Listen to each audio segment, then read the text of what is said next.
My research uses letters and diaries written by British prisoners of war in Italy whilst they were in captivity. And I think one of the most important findings of my research is it shows how close British prisoners of war were to their loved ones at home throughout captivity.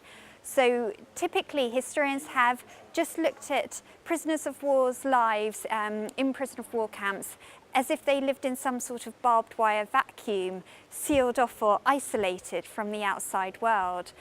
And my research shows how close they were to their relatives.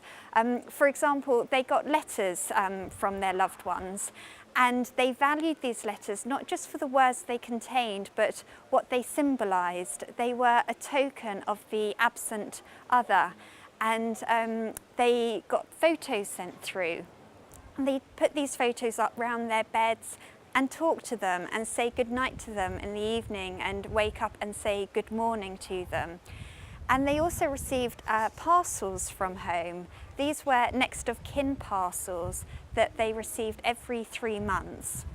And they were packed by the Red Cross.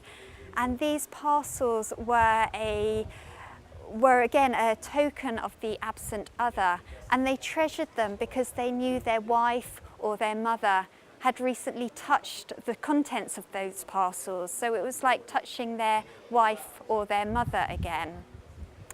And I think one of the other most significant findings of my research is how prisoners of war constantly anticipated returning home at the earliest possible occasion in time to attend the next landmark familial event.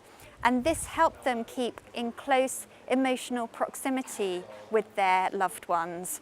So at various intervals in the war, early January 1942 or the beginning of summer 1943, they took that as a sign that soon they'd be home to spend their next anniversary or their next Christmas with their wife, children or parents.